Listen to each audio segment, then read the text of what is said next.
우리 오늘 말씀은 사무엘상 15장 13절부터 15절에 있는 말씀으로 착하지 않은 착한 말, 착하지 않은 착한 말이라는 제목으로 하나님 말씀 증거하겠습니다. 우리는 매일같이 말을 합니다. 사람이 하는 모든 말에는 의미가 있습니다. 말에는 의미가 있지만 의미가 있다고 해서 그 말이 진짜인가 진실한가 그것에 대해서는 꼭 그렇지만은 않습니다. 말에는 의미가 있지만 그 의미는 얼마든지 표현되는 것과는 다를 수 있습니다.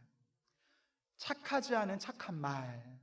오늘 이 강론 제목을 보시면 어디에 방점을 두느냐에 따라서 전혀 다른 의미를 갖습니다. 착하지 않은 착한 말. 이 말은 착한 말입니까? 착하지 않은 말입니까? 그냥 마음속으로만 생각해 보세요. 어디에 방점을 두느냐에 따라서 아주 다른 의미입니다. 우리는 오늘 3절의 본문을 읽었는데 본문을 보십시오. 오늘 이 말은 사무엘과 사울의 대화입니다. 본문만 놓고 보면 여기의 말들은 어떻게 생각이 되십니까? 우리는 본문 전, 후의 내용을 알아서 이 말들이 부정적으로 보입니다. 그렇지만 그런 것들 다 빼고 여기 이 말들만 본다면, 딱 이 3구절만 본다면 진짜 부정적인 나쁜 말입니까? 아니요, 그렇지가 않습니다. 말 자체는 나쁜 말이 아닙니다. 좋은 말입니다. 착한 말입니다. 문제는 그 착한 말이 착한 것이지 그 이면에 있어서는 그렇지가 않습니다. 13절 후반절 보십시오. 내가 여호와의 명령을 행하였나이다. 15절 중반절에 하나님 여호와께 제사하려 하여 양들과 소들 중에서 가장 좋은 것을 남기며 15절 후반절에서 그 외의 것은 우리가 진멸하였나이다. 얼마나 좋은 말들입니까? 여호와의 명령을 행했다. 좋은 말이죠. 제사하려고 가장 좋은 것을 남겼다. 좋은 말입니다. 제사 때는 가장 좋은 것만 드려야 하기 때문에 그 이외의 것들은 죽였다. 좋은 말이죠. 다 좋은 말입니다. 다 좋은 말이기는 하지만 이 말은 좋은 말이 아닙니다. 왜 그렇습니까? 그 이면에는 그 말하는 사람의 다른 뜻이 있기 때문에 그렇습니다. 숨겨진 다른 뜻, 사울의 말에는 다른 뜻이 있습니다. 우리는 흔히 이런 것을 가지고 꿍꿍이가 있다 이런 식으로 표현합니다. 우리가 말하는 것 중에서 일부 진실이 있다고 해도 일부 진실이요, 전체를 말하는 것은 아니고 진실을 말한다고 해도 정말 100% 진실을 말한다고 해도 그 진실 이면에 다른 뭔가가 있다면 그것은 아닌 겁니다. 13절에 먼저 여호와의 명령을 행했다라고 말하지 않습니까? 이 말은 절반 정도는 맞습니다. 하나님 명령 가운데 사울은 일부를 행했습니다. 그렇다면 명령을요, 행한 것입니까? 행하지 않은 것입니까? 행하긴 행했죠. 하지만 부분을 행한 것은 행한 것이 아닙니다. 15장 3절에 보십시오. 하나님께서는 아말렉을 치라 하셨습니다. 쳐서 어떡하라 하십니까? 모든 것의 진멸을 말씀하십니다. 이것은 마치요, 이스라엘이 가나안에 입성할 때 여리고성에 하듯이 모든 것을 남기지 말라 하는 것과 같습니다. 사울은 아말렉을 쳤습니다. 쳐서 이겼습니다. 여기까지만 했습니다. 그 이후의 진멸은 없습니다. 이런 예를 한번 들어볼까요? 부모가, 여러분 자녀입니다. 자녀에게 심부름을 시켰다고 생각해 보십시오. 누구누구야, 가서 쓰레기 좀 버리고 와라, 이것 좀 정리 좀 해라 라고 말했습니다. 그래서 자녀는 나간 겁니다. 순종을 한 거죠. 맞죠? 그런데 잠시 후에 보니까요, 우리 자녀가 쓰레기장에 별 문제도 없는데 다시 쓰레기를 그대로 가지고 왔어요. 쓰레기를 가지고 나갔는데 가지고 다시 들어온 겁니다. 이것은 뭐 말하는 사람의 입장에서는 내가 부모님 말씀 따라서 쓰레기장에 가지 않았습니까? 쓰레기를 버리러 갔습니다 라고 말은 할 수는 있지만, 제대로 행한 것입니까? 행하지 않은 것입니까? 행하지가 않은 거죠. 부모의 말은요, 이것을 버리라는 데에 목적이 있는 것이, 나가라라는 데 목적이 있는 것이 아닙니다. 가서 뭘 해야 합니까? 그러면 그 해야 하는 원 목적을 하는 것이 가장 중요한 것이지, 그 진짜는 빼놓고 나머지 것들만 했다, 이것은 한 게 아닙니다. 15절 중반절에 보시면 하나님께 제사하려고 필요한 좋은 것을 남겼다라고 하고 있습니다. 이 말은 진심이 아닙니다. 전쟁 직후에 빼앗은 노략물을 나누기 전에만 할 수 있는 말입니다. 사울이 양들과 소를 왜 남겼을까요? 24절 후반절에 보시면 백성의 말을 청종했습니다. 말하는 사람은요, 제사라고 말할 수 있지만, 그리고 실제 그것을 가지고 제사를 드릴 수도 있기는 있겠지만, 그렇게 한 이유는 무엇이냐? 하나님의 말씀 청종이 아니라 백성의 말을 청종하였습니다. 22절에서 23절에 보시면요, 우리 하나님은 피에 굶주린 신이 아닙니다. 거지라서 구걸하는 신이 아닙니다. 그런 하나님께 제사, 우리가 지금 이렇게 예배드린다고 해서 그것이 하나님께 영광이 되는 것만은 아닙니다.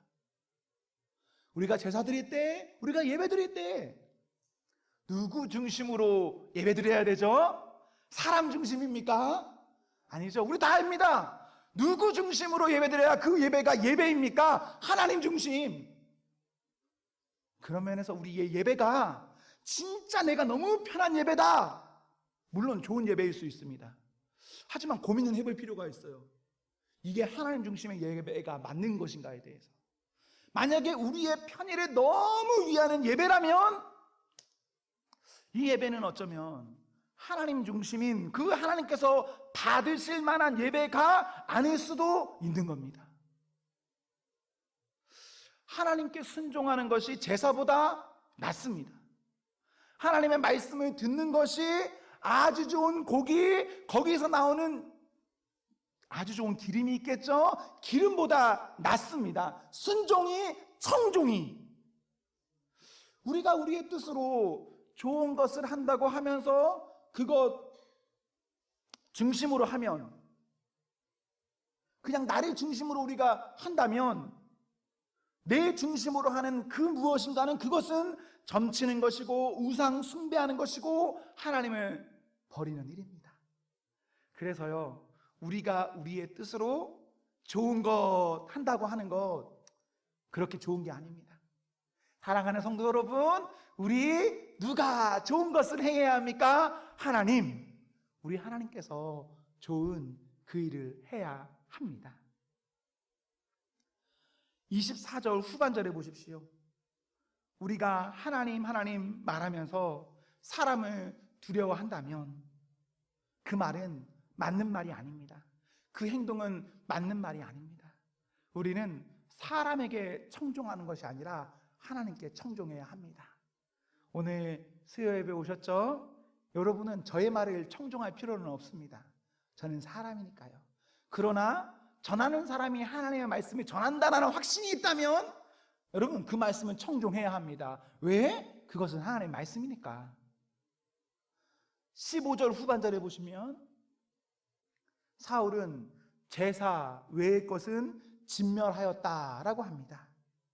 그렇게 한 것이 맞습니까?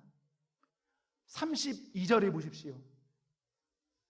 제사와 상관없는 것들도 얼마든지 남겼습니다. 좋아 보이는 것, 가치가 있는 것, 그것 남겼습니다.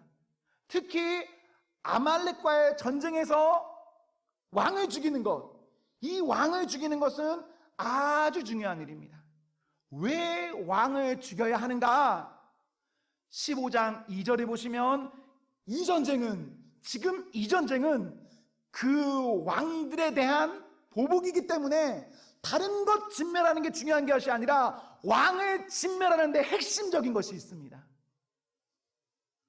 왜 아말렉을 진멸해야 하냐면요, 이스라엘이 애굽을 나와서 출애굽할 때 그 경로에서 출애굽기 17장 8절 이하를 보시면 이스라엘이 길을 나왔단 말입니다. 근데 얼마 되지 않아서 아말렉이 먼저 이스라엘을 선제 공격합니다. 이때가 얼마나 어려운 전쟁이었냐면요, 모세가 이때 어떻게 했냐? 전쟁에서 이기기 위해서, 여러분 다 아는 내용이에요. 손을 들어 기도할 때만 이겼던 때 아시죠? 그때가 이 전투입니다. 그래서 아론과 훌이, 모세가 계속 들고 있을 수는 없으니까 양쪽에서 이렇게 떠받들지 않습니까? 손을 이렇게 받들지 않습니까? 그 전쟁이에요. 그렇게 겨우 모세가 두 손을 들어서 이긴 전투가 이 전투인데, 우리 하나님께서는 그 일을 잊지 아니하시고 그 일에 대한 보복을 하시는 겁니다. 아말렉 왕, 사실 백성이 중요한 게 아니에요. 그 전쟁 누가 일으킨 전쟁이겠습니까? 그 결정 누가 한 결정이겠습니까? 왕이 한 결정이거든요. 그래서 그 결정권자의 책임, 그들의 후손을 살려둔다는 것은 하지 않아도 될 전쟁을 한 것과 똑같습니다. 아말렉 왕, 이 전쟁에서는 반드시 죽여야 될 인물입니다. 그런데 사울, 재물만 남긴 게 아니에요. 그 왕을 살려둡니다. 그 왕이 즐거운 마음으로 사무엘 앞에서 찾아와요. 이렇게 볼 수 있습니다. 사울은 그 왕을 살려두고 그 왕을요, 좋게 대접했다라고 볼 수도 있는 거예요. 그렇지 않으면 아말렉의 왕이 웃으면서 사무엘 앞에 올 수가 없거든요. 그래서 사울은 그럴듯한 어떠한 말은 하지만 그 말이 진심인가, 그 말 그대로의 온전함이 있는가, 그것에 대해서는 그렇지 않습니다. 그렇지가 않아요. 오늘 본문을 통해 사울이 한 좋아 보이는 말, 착한 말들, 명령을 행했고 제사를 했고 진멸하려 했다는 말들, 말은 그럴싸하지만 그렇게 해서는 안 되는 것이고 그 말은 해서는 안 되는 겁니다. 혹시 우리 이렇게도 한번 생각해 보면 좋을 것 같습니다. 사울의 말이요, 다 맞는 말이라고 합시다. 그러면 괜찮을까요? 사울의 진짜 본심이 이 좋은 거 남겨서 이거 진짜 하나님께 드리려고 했다라고 해보십시오. 그럼 이거 맞는 것일까요? 제사를 위해 가장 좋은 것을 남기고 그 외의 것은 진멸했다.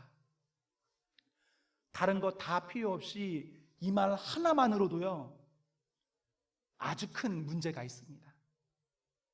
어떻게 이렇게 좋은 말이, 그리고 그것이 진심이었는데도 문제일 수 있는가? 사랑하는 성도 여러분, 가장 좋은 것과 그 외의 기준은 누가 정하는 것이죠? 하나님이 정하는 겁니다. 그런데 사울은 제사라는 이유를 가지고 가장 좋은 것과 그 외의 것을 본인이 나눠요. 제사를 드릴 때 제물은 중요한 것이 맞습니다. 제사할 때 크게 두 개가 중요합니다. 제물을 드리는 사람과 제사의 제물. 제물이 진짜 중요한 게 맞긴 맞아요. 좋은 거 드려야 되는 게 맞긴 맞습니다. 하지만 하나님 앞에 좋은 것을 드린다고 했을 때 그 제물은요, 순수해야 됩니다. 부정함이 없어야 돼요. 제가 아무리 좋은 것을 가지고 하나님께 드린다고 해도 이 제물 자체가 부정하다면 이 제물은 아무리 값비싼 것이라고 해도 그것은 제사의 제물로 드릴 수 없습니다. 사울은요, 값비싼 것을 준비했을 수는 있습니다. 진짜 좋은 것을 준비했을 수는 있습니다. 누가 봐도 아름다운 것을 준비했을 수는 있어요. 확실하죠. 죽이기 아까운 것들이 남겼으니까 이거 정말 좋은 거 맞을 겁니다. 그러나 이것이 부정하면, 이것이 값비싸도 이것은 제물이 될 수 없습니다. 부정한 것이니까. 저는 오늘 본문을 보면서 먼저 일단 가볍게 말하면 하나님 앞에서 순종하자, 그럴싸한 말로 포장하지 말자, 설령 좋은 의도라고 해도 하나님 뜻과 다를 수 있음을 보았습니다.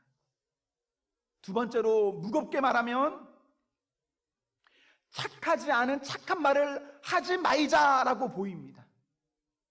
그 이유는 24절처럼 남 핑계대고 15절처럼 그럴듯한 말하고 9절처럼 내 본심은 뒤로하고 얼마든지 예쁜 착한 말 할 수 있기 때문에 그렇습니다. 착하지 않은 착한 말, 저의 말의 어떠한 포장, 이것이 저는 남기고 저는 살리는 말이 될 수 있지만 우리 하나님은 남기지 못하고 우리 하나님은 오히려 영광되지 못하게 하는 그런 안타까운 말일 수 있습니다. 사랑하는 성도 여러분, 제가 이렇게 가볍고 무겁다는 두 가지 말을 했습니다. 우리는 이제 본인의 삶에서 이것이 쉽든 어렵든 결심하는 일이 남았습니다. 좋은 교회를 원하십니까? 좋은 성도가 있는 교회가 좋은 교회입니다. 좋은 성도는 무엇입니까? 하나님 말씀 앞에 있는 성도가 좋은 성도입니다. 하나님 말씀은 무엇입니까? 하나님 말씀은 지금 여기 여러분 눈앞에 있는 그것입니다. 우리에게 각자 남은 어떤 세월이 있습니다. 그 세월 가운데 말씀 앞에 있어야 됩니다. 그 성도가 좋은 성도입니다. 그리고 그 성도는 좋은 교회에 다닙니다. 우리 좋은 교회 다녀야겠죠? 그럴 수 있다면 참 좋겠습니다. 여기까지가 여러분에게 하는 강론입니다. 오늘 이 본문에서는요, 사실 저에게 하시는 하나님의 말씀은 따로 있습니다. 여기서 제가 짧게 저에게 하는 그 강론을 하겠습니다. 저는 이 말씀을 통해서 하나님께 조영국, 내가 사무엘 되라 하십니다. 무슨 말이냐? 아무도 불편한 말 하기 싫어하고 그럴듯한 말에 취해 살고 성도들의 말에 그러려니 하고 책임지지 않으려 하고 교회에서 아무 말이나 해도 괜찮은 시대에 네가 목회자로 하나님 믿으면 그러면 하나님만 보고 해라라는 말씀으로 저에게는 이 말씀이 보입니다. 사무엘이 사울을 찾아가지 않습니까? 사무엘이 사울을 찾아갔을 때 이거 부담스러운 일일까요? 부담스럽지 않은 일일까요? 이거 엄청 부담스러운 일입니다. 아무리 사무엘이고 선지자고 그 민족의 등불 같은 사람이라고 해도 그 사람이 사울에게 가서 그 사람을 불편하게 하는 것은 쉬운 일이 아닙니다. 잘못 말하면 어떻게 될까요? 사무엘도 죽는 겁니다. 사무엘이요, 다윗에게 기름 부으러 가려고 했을 때 누구 눈치 봅니까? 사울 눈치를 봅니다. 왜? 죽을 수 있습니다. 그런데 저에게는 이 말씀이 그렇게 보여요. 진짜 너가 좋은 목회자 되려면 잘해 이렇게 보입니다. 우리가 이렇게 만나면 사실 좋은 말 해야 됩니다. 깔끔한 말 해야죠. 그래야 우리가 서로 불편하지 않죠. 불편하지 않죠. 제가 어느 장로님 어느 권사님한테 가지 마 이런저런 말 했다고 합시다. 불편해서 우리 어떻게 합니까? 하지 말아야죠. 불편한데. 그런데 만약에 진짜 그것이 하나님의 뜻이면 어떻게 합니까? 진짜 권사님, 장로님, 집사님 이 말 안 해야 우리가 서로 관계가 편한데, 만약에 진짜 해야 되는 어떤 말이 있어요. 진짜 해야 되는 어떤 말. 그 만약 안 했다고 칩시다. 관계 때문에. 그러면 그 목회자가 좋은 목회자입니까? 좋지 않은 목회자입니까? 이거 진짜 어려운 문제입니다. 여기까지만 하면 여러분 그렇게 불편하지 않을 겁니다. 제가 저에게 하는 말씀 가운데 우리 교회 여기 있는 성도님들에게 이렇게 한번 말해보고 싶습니다. 사랑하는 성도 여러분, 불편한 말이니까 여러분 마음에 단단히 잡고 들으십시오. 여기 있는 분들 대부분 다 중직들입니다. 그렇죠? 장로, 권사, 안수집사 뭐 이런 거 아닙니까? 새벽기도 드리셔야 됩니다. 우리 교회 새벽기도 장로님들 나옵니까? 권사님들 나옵니까? 집사님들 나옵니까? 이거 심각한 문제입니다. 또 한 가지 말할까요? 제가 우리 교회 와서 되게 당황스러웠던 게 있어요. 다른 교회에서는 제가 한 번도 겪어보지 못한 거. 뭐냐면 성도님들이요, 주일날 예배 끝나고 1층 로비에서 큰 소리 내서 싸우는 거야. 이것도 아무도 안 말려. 담임 목사님한테 뭐라고 해도 아무도 안 말려요. 이건 진짜 큰 문제입니다. 물론 내가 거기 뜯어 말리면 내가 다 뒤집어 써야 돼요. 그쵸? 다 뒤집어 써야 돼요. 제가 왜 그렇게 하는지 알아. 내가 거기 뜯어면 내가 다 뒤집어 써야 돼요. 근데 이거는 큰 문제가 있는 거예요. 또 하나만 이해할까요? 교회 생활 하다 보면 막 속상한 때가 있단 말입니다. 막 마음에 막 부글부글 끓을 때가 있어요. 그런데 마음에 부글부글 끓을 때 진짜 좋은 성도는 하나님 앞에서 주님 이렇게 있는 게 좋은 성도입니다. 근데 우리 교회는 어떤 일이 있냐면요, 목회자한테 그냥 전화해요. 전화해가지고 뭐 있는 말 없으면 다 퍼부어요. 이렇게 하면 안 됩니다. 생각해 보십시오. 우리 교회 뭐 어른들 200명 있다고 생각해 보세요. 담임 목사는 하나입니다. 365일 가운데 어떤 한 사람만 나한테 전화해도요, 200명 따지고 보면은 담임 목사는 전화 받아야 될 거 한두 통이 아니에요. 담임 목사님이요, 편한 가운데 설교를 해도요, 설교하는 게 어려워요. 그런데 누가 전화해가지고요, 있는 말 없는 말 다 퍼붓잖아요. 그럼 구주 설교 한 번 날까요? 너무 어려워. 설교 못합니다. 중요한 건 저한테도 전화 오는 거 아세요? 저한테도 전화 오는데 담임 목사님한테 얼마나 더 하겠습니까? 그러면 안 됩니다. 네, 불편한 이야기입니다, 여러분. 저한테 하는 하나님의 말씀입니다. 그런데 저한테 하는 하나님의 말씀인데 이런 말씀을 해라라고 하는 것이 이 본문을 보면서는 저한테 하는 말씀입니다. 사랑하는 성도 여러분, 저나 여러분이나 우리 모두 하나님 앞에서 하나님께 영광이 되는 성도가 되기를 기원합니다. 아멘.